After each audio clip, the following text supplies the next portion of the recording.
Right here. All right. Well, I want to thank everyone for coming out today. Today, we're going to provide you with something that you all aren't used to with respect to congressional investigations, and that's evidence. Committee Republicans have spoken with multiple whistleblowers from numerous schemes involving the Biden family, reviewed Hunter Biden's laptop, and received documents of previously unknown transactions. What we found are business plans aimed at targets around the world based on influence peddling, including with people closely tied to foreign governments like China and Russia.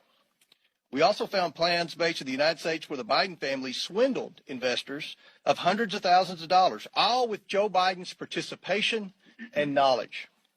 In 2019, shortly after announcing his campaign for president, Joe Biden told the American people he had nothing to do with and never had conversations with his family about their business dealings. That was a lie. Whistleblowers described President Biden as chairman of the board for these businesses. He personally participated in meetings and phone calls. Documents show that he was a partner with access to an office.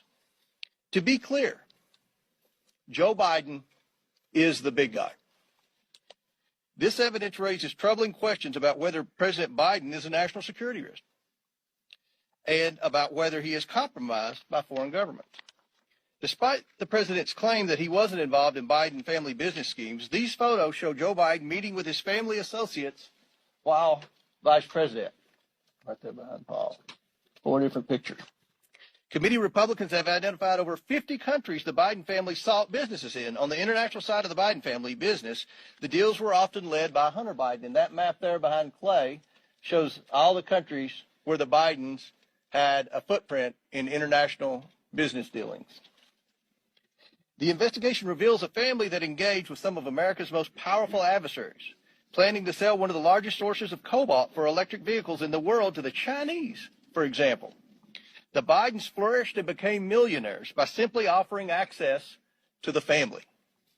Among the dozens of shell companies the Bidens set up, there were millions of dollars of wire transfers, flights on Air Force Two to conduct personal business, and meetings with heads of state, all while Joe Biden was aware of what was happening.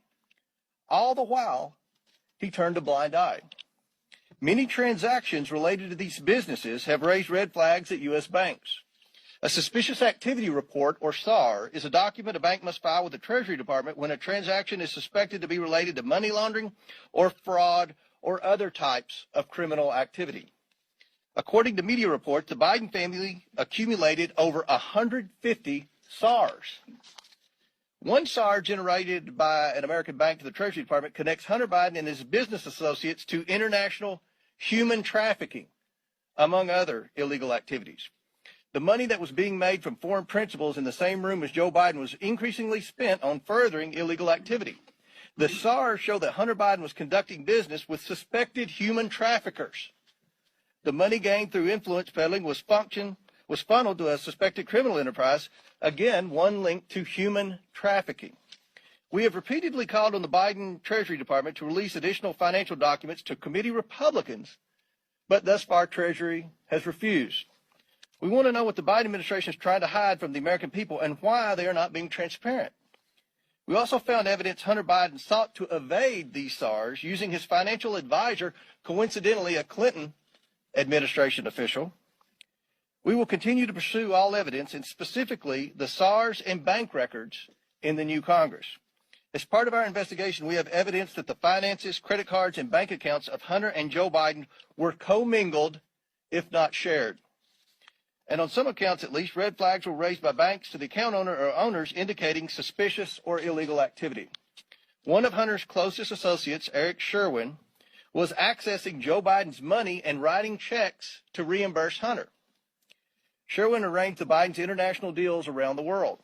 At the same time, he was a frequent visitor to the White House and Joe Biden during the Obama administration, visiting close to 30 times and sometimes with international business partners and Hunter, according to Hunter's calendar. Sherwin was also the president of Hunter's company and was appointed by President Obama to a position in the administration. After an apparent falling out with Sherwin, Hunter began coordinating business himself, and increasingly the deals brought in Joe Biden as a direct equity holder. One of these deals involves the sale of American natural gas to China. Evidence suggests Joe Biden had a 10% equity stake through his son. And behind Glenn and Andrew is a map from Hunter's laptop. This was a PowerPoint presentation on his laptop in Chinese that they used in working with the Chinese. Now, let's think about this for a second.